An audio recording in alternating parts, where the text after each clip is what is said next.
Mesdames, Messieurs, bonsoir. Bienvenue dans cette édition des JT sur ESAE Télévision dont voici le sommaire.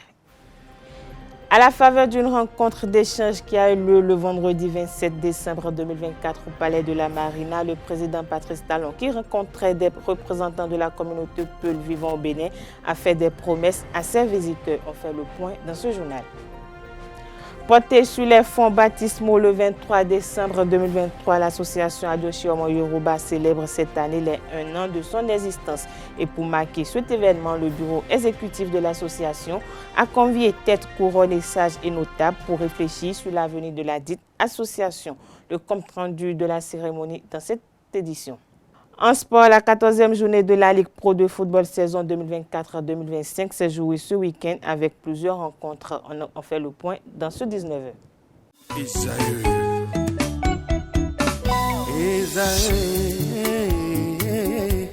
Vous recherchez une école de référence pour une double formation universitaire et professionnelle de qualité? Voici l'opportunité à ne pas rater. L'École supérieure d'administration, d'économie, de journalisme et des métiers de l'audiovisuel ESAE vous offre des programmes d'enseignement en licence et en master orientés vers l'emploi qui font d'elle une référence à travers les filières de l'administration générale et territoriale, l'administration du travail et de la sécurité sociale, droit, diplomatie et relations internationales, administration hospitalière, universitaire et intendance, journalisme et métiers de l'audiovisuel et toutes les filières des sciences de gestion. Une seule adresse, www.esae.bj. Rendez-vous dès maintenant sur nos campus ESAE Bedromende au numéro 90 93 65 21 ou au numéro 98 98 14 00. Paracourt sur le numéro 52 46 12 12. Aboumé-Calavi au numéro 52 88 44 44. Akpata au numéro 52 88 33 33. ESAE, l'excellence à un nom.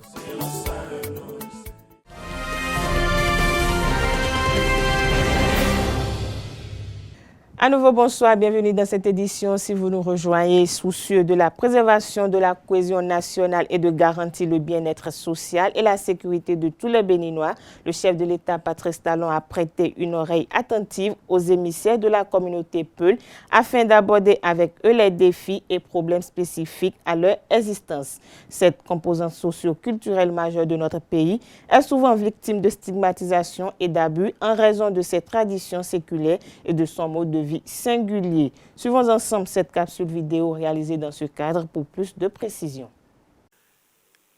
Nous avons à cœur d'œuvrer à ce que les jeunes soient de plus en plus formés, de mieux en mieux formés, qu'ils aient accès à l'emploi, soit des fonctionnaires de l'État ou des salariés du secteur privé, ou à défaut d'être leurs propres salariés, c'est-à-dire l'auto-entrepreneuriat.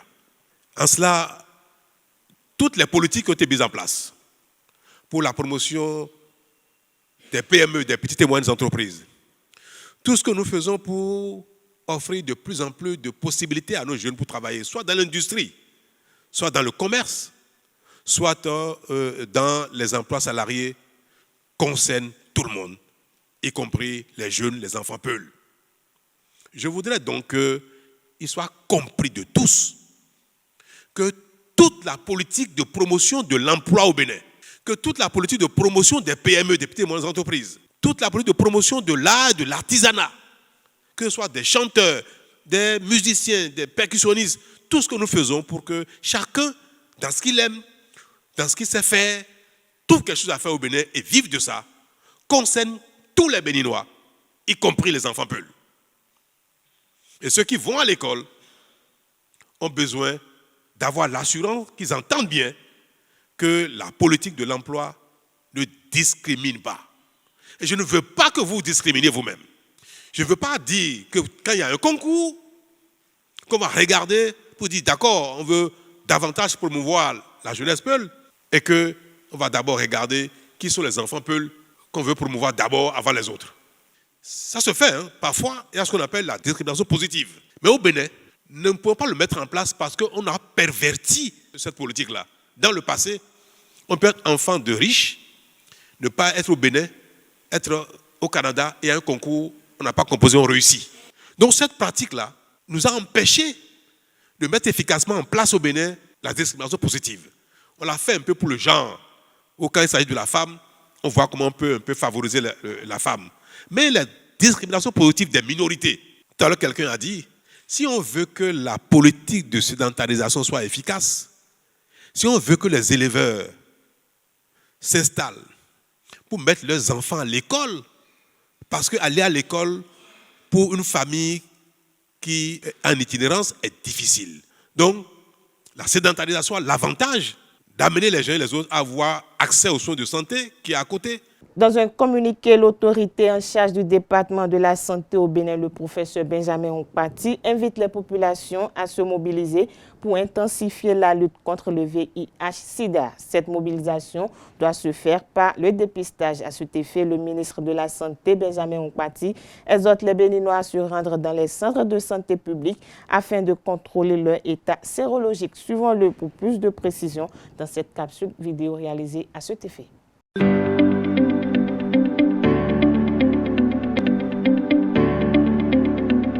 Dans le cadre de la Journée mondiale de lutte contre le VIH-Sida au Bénin, le ministère de la Santé, à travers le Conseil national de lutte contre le VIH-Sida, la tuberculose, le paludisme, les hépatites, les infections sexuellement transmissibles et les épidémies, et en collaboration avec le programme Santé de lutte contre le VIH-Sida, invite toute la population béninoise à se mobiliser pour intensifier la lutte contre le VIH-Sida. En effet, malgré les progrès réalisés, le VIH-Sida existe toujours au Bénin et continue de toucher des milliers de personnes. Rendez-vous dans tous les centres de santé publics pour vous faire dépister gratuitement du VIH-Sida. Profitez de cette opportunité pour le dépistage et la prise en charge gratuite du VIH-Sida pour les cas positifs. La prévention, c'est la clé. Protégez-vous et protégez vos proches. Adoptez l'ABCD aujourd'hui. A. Abstinence, une option sûre. B. Soyez fidèle à votre partenaire. C. Utilisez toujours le préservatif. D. Faites-vous dépister régulièrement. Mobilisons-nous pour une communauté en meilleure santé.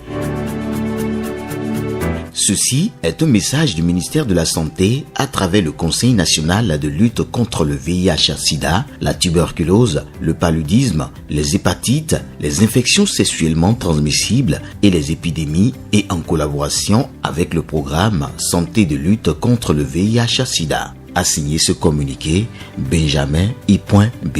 Onkpati, ministre de la Santé. L'autorité de régulation des communications électroniques au Bénin de la Poste Accept Bénin a sensibilisé la population de Badjoudé dans l'arrondissement de Waké. C'était le samedi 21 décembre 2024. La séance de campagne vise à informer les populations sur les dispositions à prendre pour la migration du plan de numérotation à 10 chiffres sur l'ensemble du territoire national. Suivons ensemble ce reportage. Depuis le 30 novembre dernier, le Bénin a migré vers un plan de numérotation à 10 chiffres. L'autorité de régulation des communications électroniques et de la Poste, ACEP, a entamé depuis lors une campagne d'information et de sensibilisation sur les mesures à prendre pour se conformer à cette nouvelle directive. Ce samedi 21 décembre 2024, les populations de Badjoudé, dans la commune de Waké, département de la Donga, ont reçu les responsables de l'organe de régulation des réseaux de téléphonie mobile au Bénin. Ma présence ici, c'est pour venir appuyer les associations de consommateurs partenaires de l'ACEP dans ce travail de sensibilisation des populations. Et les associations de consommateurs ne sont pas seulement arrivées pour parler, pour répéter ce qu'on dit depuis, mais également former ici, former des formateurs. Donc former des gens qui vont essayer de former d'autres personnes, de façon à ce que, à l'échéance, tous les numéros soient convertis. Covnum est une application rapide et sécurisée mise en place par ACEP au Bénin pour convertir les contacts de 8 à 10 chiffres. Au cours des échanges, le message a été clair. Passez de 8 à 10 chiffres avant le 1er janvier prochain pour éviter que vos contacts soient privés d'appels, de messages, de transactions financières et bien d'autres services. À partir du 30 novembre passé, il faut toujours utiliser pour tous les numéros existants précéder 01 à ces numéros-là avant d'appeler, avant d'envoyer un SMS, avant de faire toute autre transaction basée sur les ressources en numérotation. La seconde action clé que cette population-là doivent adopter également et faire avant le 1er janvier, donc avant le 31 décembre 2024, c'est de procéder à la conversion de leur répertoire avant cette date-là, 31 décembre 2024. En quelques secondes, plusieurs personnes ont maîtrisé le processus de téléchargement, d'installation et de conversion automatique des contacts via l'application CovNum. Elles se sont engagées à porter assistance à ceux qui rencontrent des difficultés. L'engagement que moi j'ai pris ce matin avec tout ce qu'on m'a appris, c'est de servir, d'aider ceux qui sont proches ou soit un peu éloignés, donc de les aider à installer l'application et à leur permettre de pouvoir quitter de 8 chiffres à 10 chiffres.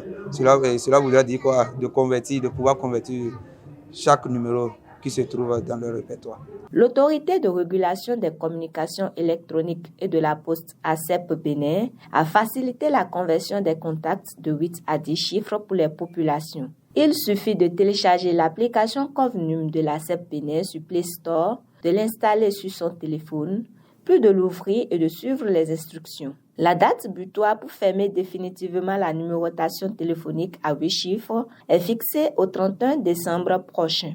La session hebdomadaire du Conseil des ministres s'est tenue cette semaine comme à l'accoutumée sous la présence effective du chef de l'État, chef du gouvernement Patrice Talon, avec à la clé plusieurs décisions et également des nominations. Le porte-parole du gouvernement Wilfried Léon Ngoudi pour plus d'explications. Ce mardi 24 décembre 2024, sous la présidence du chef de l'État, M. Patrice Talon, le Conseil des ministres s'est réuni. La séance a été sanctionnée par les décisions dont voici la teneur. S'agissant des mesures normatives, au titre de ces mesures, ont été adoptés le décret fixant les modalités de recrutement sur titre, d'emploi et d'avancement de personnel spécialistes dans l'administration des eaux, forêts et chasses, ainsi que ceux relatifs à la réglementation des frais de justice et aux émoluments de services publics au titre de l'aide judiciaire. Il en est de même des textes d'application des lois numéro 2022-04 du 16 février 2022 sur l'hygiène publique et numéro 2022-14 du 19 juillet 2022 portant orientation agricole, sécurité alimentaire et nutritionnelle en République du Bénin. Il s'agit de celui portant conditions d'introduction et de mise en marché des additifs alimentaires sur le territoire national, puis de ceux fixant les modalités d'élaboration, d'adoption et le contenu des schémas d'orientation agricole, les conditions et modalités d'identification, de classement ou de déclassement et de gestion des terres agricoles et des terres à vocation agricole, les modalités d'organisation de la conférence agricole annuelle. Au titre des communications, recrutement de 107 agents contractuels de droit public de l'État au titre de l'année 2024.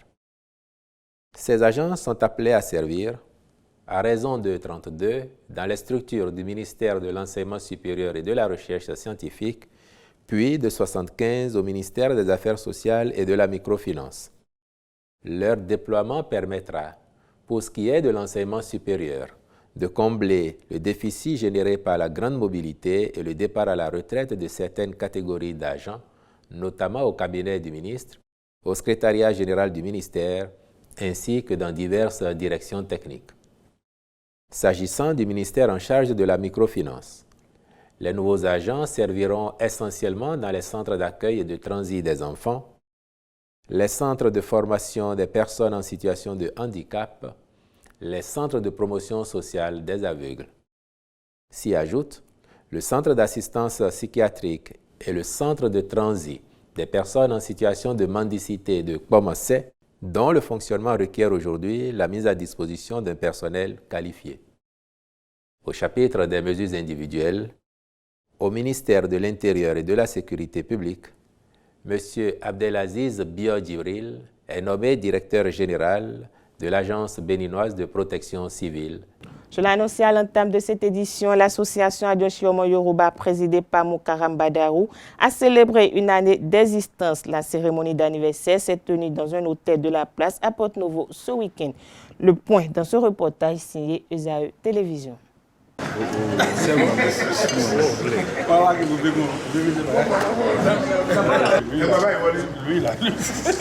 C'est dans cette ambiance festive que l'association Adjoshiomo Yoruba du Bénin a célébré une année d'existence depuis sa création le 23 décembre 2023. Pour son premier anniversaire, le président de l'association Mukaram Badarou a saisi l'occasion pour rappeler les objectifs des fils et filles Yoruba rassemblés autour de ce creuset. Elle s'est donnée pour ambition de rassembler au sein de ce creuset les enfants Yoruba du Bénin, où qu'ils soient, pour défendre.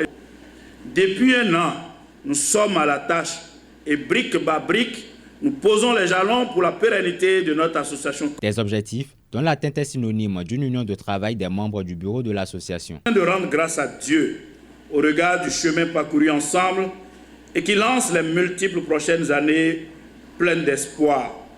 Ce jour est choisi pour remercier et féliciter tous les membres du bureau exécutif national et les membres des bureaux de section, ainsi que l'ensemble des fils et filles Yoruba du Bénin et d'ailleurs. Cette présente cérémonie est donc un moment de joie et elle est encore plus du fait de votre... Le président du comité d'organisation n'a pas manqué d'exprimer sa gratitude envers ses membres. Je tiens particulièrement à vous remercier pour votre présence à cette cérémonie d'anniversaire de l'an 1 de notre association du bureau exécutif national ainsi que les sections de Porto-Novo et de Porto. Je dis un sincère merci. Je voudrais témoigner du comité d'organisation à chacun d'entre vous pour vos diverses... Ainsi se referme la célébration du premier anniversaire de l'association Adjoshiomo Yoruba du Bénin à Porto-Novo. L'Institut des artisans de justice et de paix Chandoiseau a célébré son personnel. C'était le vendredi 27 décembre dernier. Des moments de joie, de danse et surtout de remise de cadeaux ont meublé cette célébration. Le reportage dans cet élément. Motiver son personnel pour plus d'efficacité. C'est l'objectif que vise cette fête du personnel organisée par l'Institut des artisans de justice et de paix Chandoiseau IAJPCO. Cette célébration, précédée d'une messe d'action de grâce, vient ainsi reconnaître le mérite des employés à divers niveaux. C'est une manière de motiver tout le personnel. C'est un geste de reconnaissance et aussi de leur dire nous savons ce que vous faites comme travail.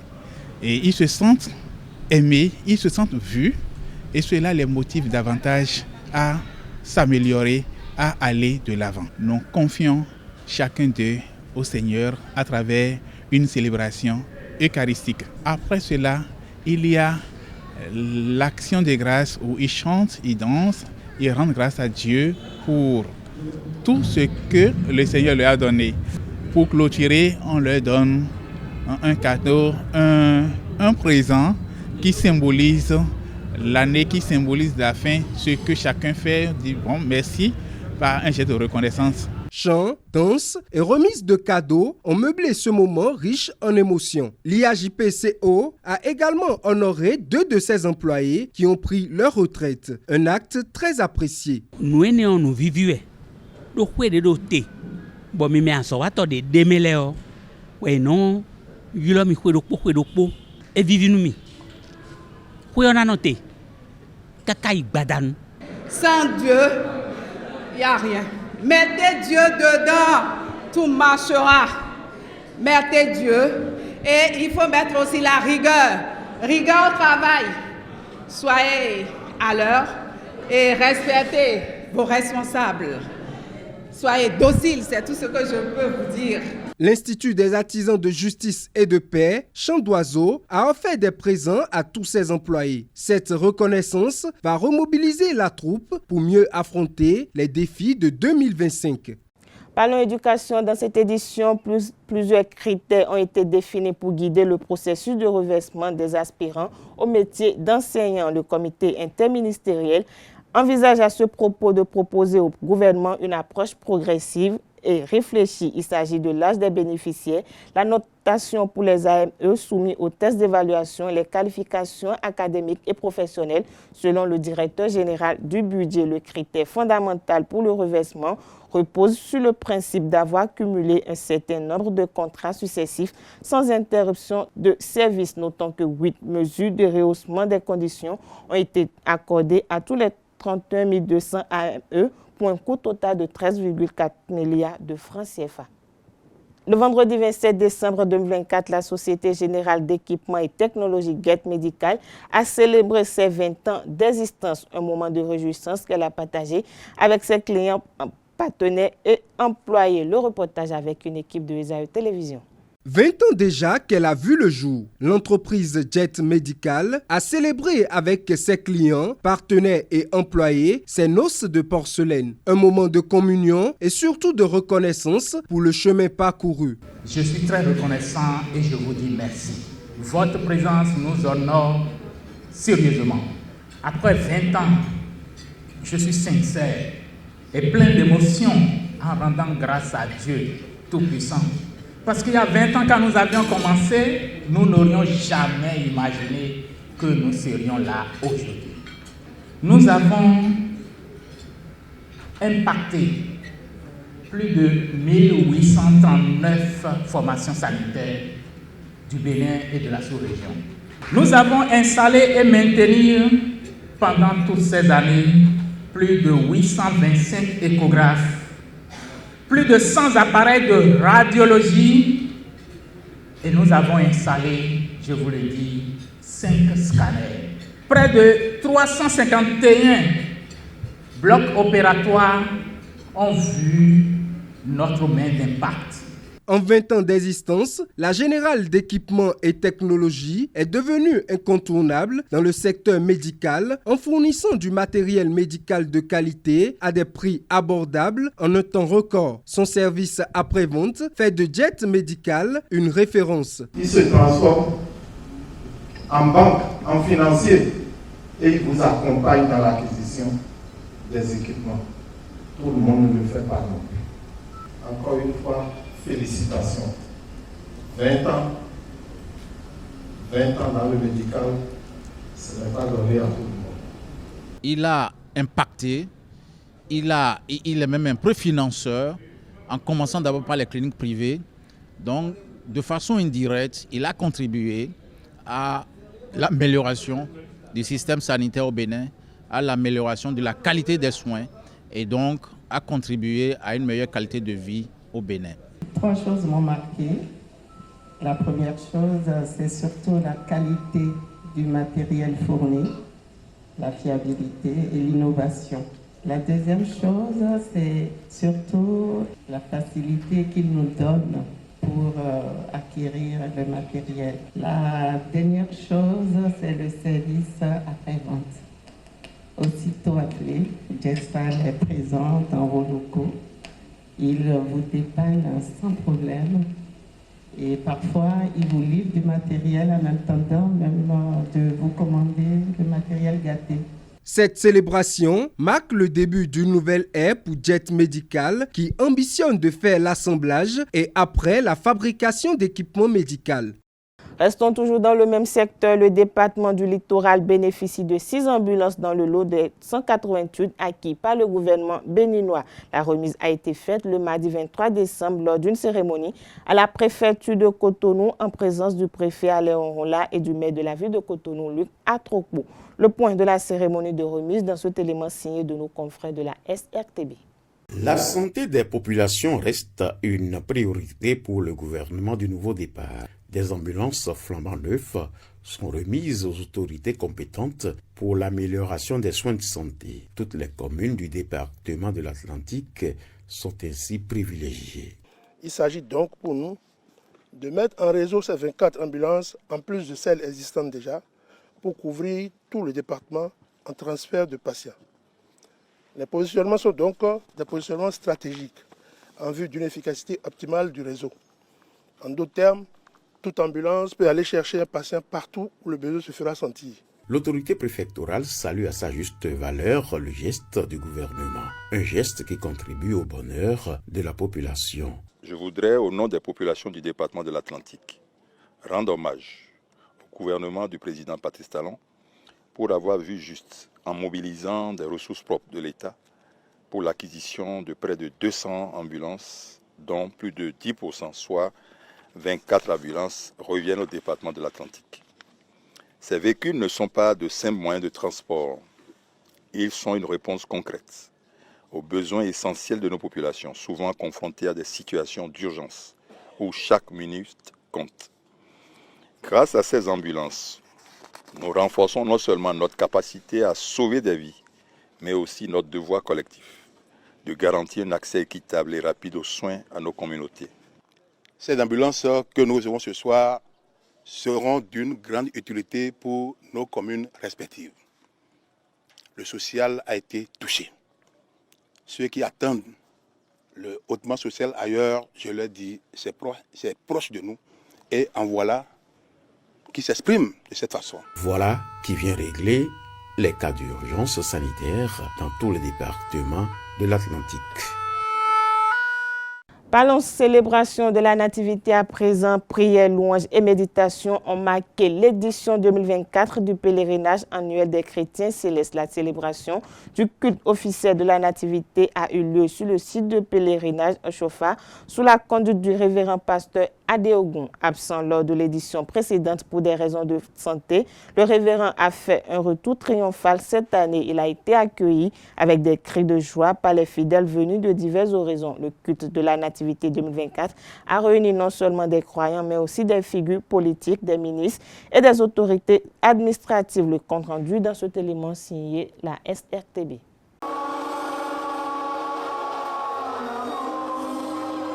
Ils se sont engagés sur le chemin qui représente un sentier reliant l'âme à l'éternité à travers la naissance du Christ Sauveur. Cette année encore, les chrétiens de l'Église du christianisme céleste sont venus de partout. Dans l'Assemblée, lors du déroulement des activités spirituelles, chaque étape laisse jaillir des grâces. À travers le pèlerinage de Sémé, le Bénin sera révélé, étant entendu que par ce pèlerinage, le Bénin devient un pôle de rayonnement d'une dimension nouvelle de la spiritualité universelle. Porté par une aspiration divine, le fondateur de l'Église du christianisme céleste laisse le message de pérennisation du rassemblement des chrétiens célestes à Sémé tous les 24 et 25 décembre. Déjà à la base, nous avons élaboré un document de stratégie de développement de ce pèlerinage-là. Et nous avons fait ça sur plusieurs années. Et chaque année, on met en œuvre un pan de ce plan stratégique, ce qui fait que cette année, on a connu une amélioration. Les années à venir, on notera également qu'il y a des améliorations continues pour qu'à terme, ce pèlerinage soit un label. Les derniers qui nous souviennent que notre papa n'était pas avec nous. Et il y a de très folles rumeurs qui ont circulé, qui font état de ce que notre papa a été rappelé à Dieu. Alors que, quoique un peu fragilisé par la santé, il n'était pas mort. Nous l'avons expliqué. Mais la rumeur a été tellement persistante que ça a ébranlé notre communauté. Mais aujourd'hui, papa est là. Il est venu, il s'est montré à son peuple. Dans cette ascension, la légère lumière de l'aube enveloppe chaque chrétien ici d'un amour divin. Et pour cela, la paix est le précieux cantique élevé vers le Tout-Puissant en ces lieux. Après cette quête céleste, ces fidèles repartent avec une connexion avec le divin.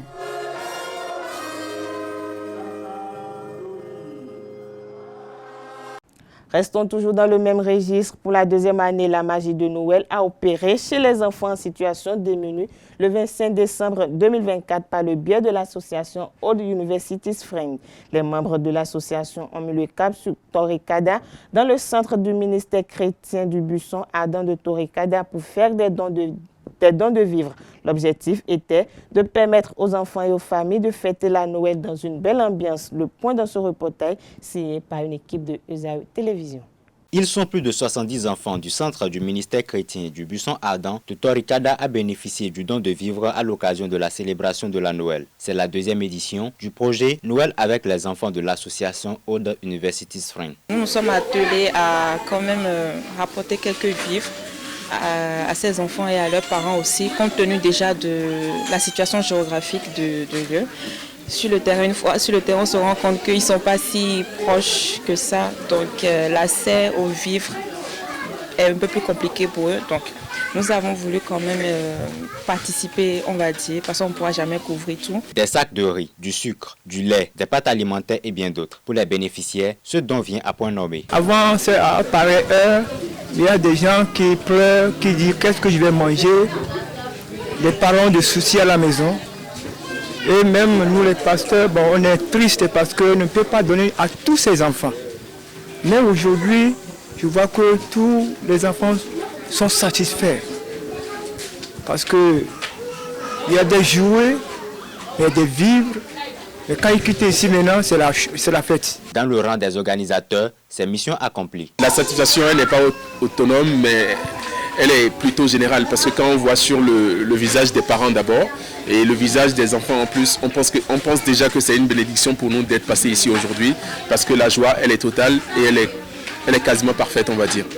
Donc nous sommes complètement satisfaits de notre passage et nous souhaiterons que les années à venir, nous fassions encore plus et que nous puissions quand même toucher encore plus d'enfants, plus de gens dans le Bénin, et nous travaillerons toute l'année prochaine pour quand même y arriver. Dans cette localité située à 46,7 km de Cotonou, s'achèvent les activités de l'association Aude Universities Friends après celle de dons de kits scolaires au profit de plus de 130 écoliers de l'école primaire publique Fondi à Serhoué en septembre dernier, puis la marche rose en octobre. Le vendredi 20 décembre 2024, la maison de vente aux enchères Milon a suspendu la mise en vente d'une ricade royale après une intervention des autorités béninoises soutenues par le ministère français de la Culture. Cette suspension intervient dans un contexte d'échange entre le Bénin et la France pour la poursuite de la restitution des biens culturels entamée en novembre 2021. Le compte rendu avec la télévision nationale. Aujourd'hui, nous avons mis en place au niveau du Bénin, notamment à travers le ministère en charge de la culture, on a mis en place une vigilance. Donc chaque fois que nous avons une information, nous-mêmes nous renseignons d'abord sur le bien. Si c'est un bien qui ne mérite pas, disons, une préoccupation particulière, parce qu'on n'a pas demandé à ce que la France nous rende les 9000 œuvres du Bénin qui sont en France. Mais quand c'est symbolique, quand nous estimons que ça représente notre âme, ça représente notre patrimoine, là nous réclamons. Donc là, chaque fois que nous analysons, donc nous avons analysé et nous avons dit, ah attention, là on ne peut pas laisser passer. Donc nous avons alerté depuis le ministère, nos contacts du ministère français de la Culture, et on a fait jouer de ce partenariat qu'on a une très belle coopération culturelle avec la France. Et c'est ainsi qu'ils ont suspendu la vente. Donc maintenant, nous sommes en discussion par les canaux, je ne vais pas rentrer dans ces détails-là ici, pour pouvoir aboutir, nous l'espérons, au rapatriement du bien. Et nous avons toujours expliqué à nos partenaires que tout ce qui est symbolique, tout ce qui est déterminant pour nous, nous allons en réclamer la restitution ou le rapatriement. Donc voilà ce que je peux vous dire s'agissant de cela. Donc c'est bien le Bénin qui a demandé que ce soit suspendu et personne d'autre. Les Vodun Days, le rendez-vous annuel de la célébration des arts, de la culture et de la spiritualité, promet d'être encore plus beau en 2025. L'événement prévu pour les 9, 10 et 11 janvier dans la cité historique de Ouida sera riche en couleurs avec quelques nouvelles touches et surtout grâce aux leçons apprises lors de la première édition dite édition 0 de la nouvelle formule de la fête du Vaudou. Une conférence de presse a été organisée en prélude aux festivités le lundi 23 décembre 2024 par le ministre du Tourisme, de la Culture et des Arts, Jean-Michel Abimbola. Le point de la conférence de presse avec ETélé Télévision. Prévu pour les 9, 10 et 11 janvier 2025 à Ouida, les Vodun Days s'annoncent à grands pas. Ce festival s'inscrit dans le cadre de la fête des religions endogènes célébrée chaque année. Pour l'édition 2025, des aménagements spécifiques ont été engagés afin de créer un événement immersif d'envergure. À cet effet, le ministre du Tourisme, de la Culture et des Arts, ainsi que le comité d'organisation face aux professionnels des médias ce 23 décembre 2024 à Ouidah, ont apporté des éclaircissements supplémentaires sur l'organisation de cette initiative. L'année dernière, c'était une édition 0 des Vodou Days. Nous voulions tester le concept. Et malgré les nombreuses insuffisances organisationnelles, mieux vues par nous les organisateurs, nous estimons que nous avons suffisamment appris de l'année dernière pour pouvoir avoir une première édition qui va aller beaucoup plus loin et de façon beaucoup plus agréable pour les uns et les autres cette année. Mais nous tenons là un premier concept pour la mise en tourisme et la valorisation non seulement de notre destination, mais surtout de ce patrimoine.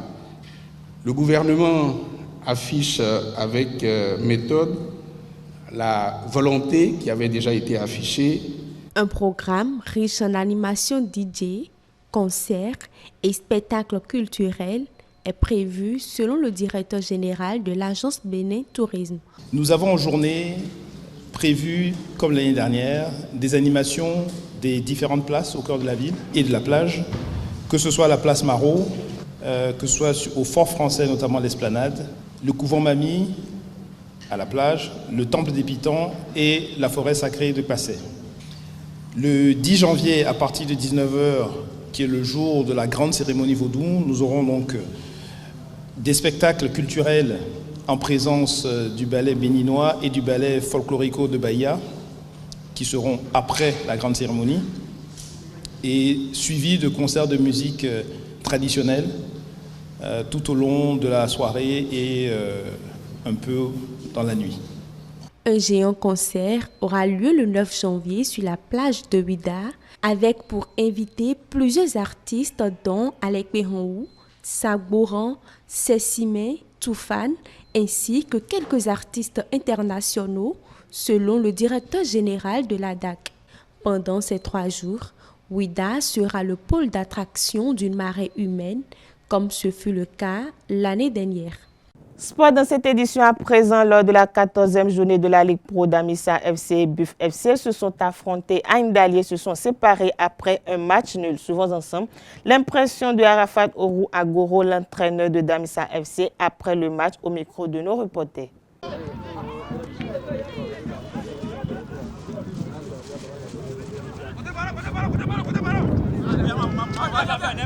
L'adversaire n'a pas démérité, l'adversaire en avait qu'un seul objectif, négocier un match nul. Nous on avait compris très tôt et on a mis la pression. Vous savez, le football reste tel que nous tous nous le savons.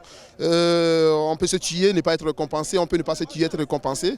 Et je crois qu'on a mis la pression, on a mis ce qu'il fallait, on n'a pas été récompensé. Je crois que ça fait la fierté de l'adversaire. Sur l'aspect défensif, je crois que nous continuons toujours à nous améliorer. Et offensivement, on a raté des opportunités.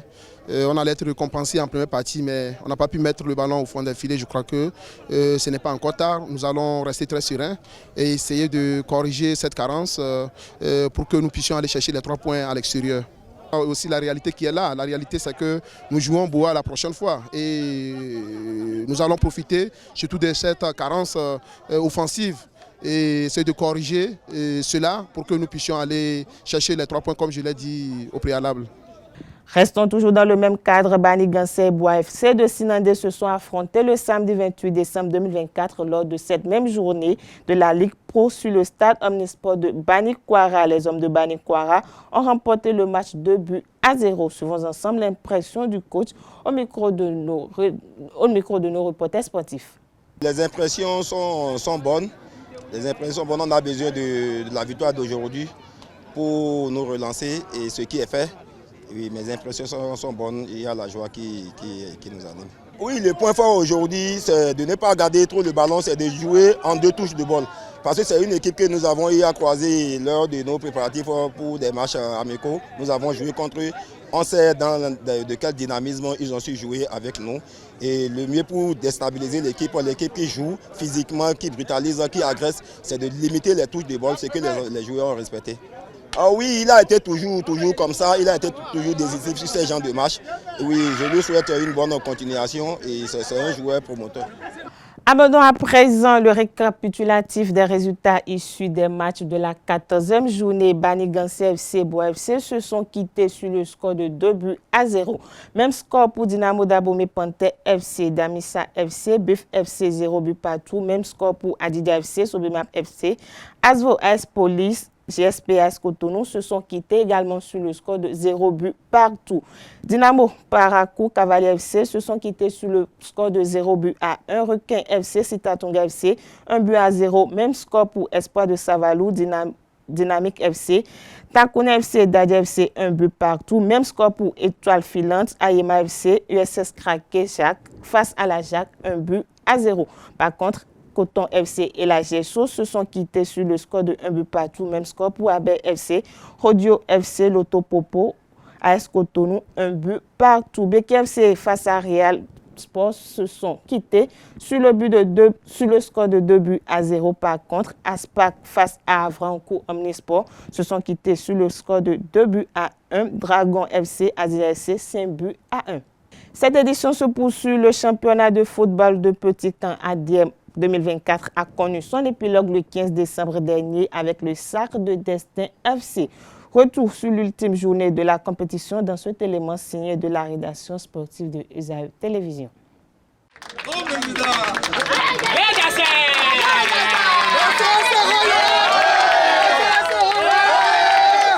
Destin FC, indéboulonnable champion de la 4e saison du championnat de Petit Camp de l'association Les Amis du dimanche matin ADM de Sikay-Kodi à Cotonou. Il a dominé la concurrence de la première à la 24e et dernière journée de la compétition. Ça n'a pas du tout été facile. Un championnat qui a démarré depuis mars.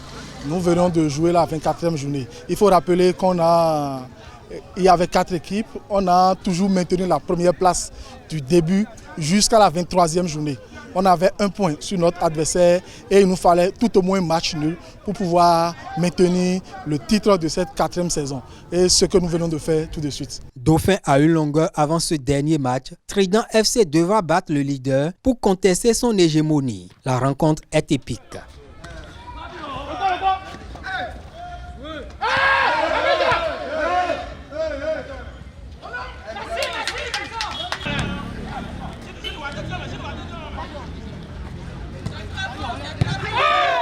Au bout du suspense, Destin FC 34 points conserve son avantage grâce à un match nul et vierge. Trident FC 33 points s'incline devant sa suprématie. Non, ils ont tenu la tête jusqu'à la fin. Je les félicite beaucoup. On s'est préparé bien pour jouer ce match, gagner ce match et prendre la victoire, mais hélas, on n'a pas pu.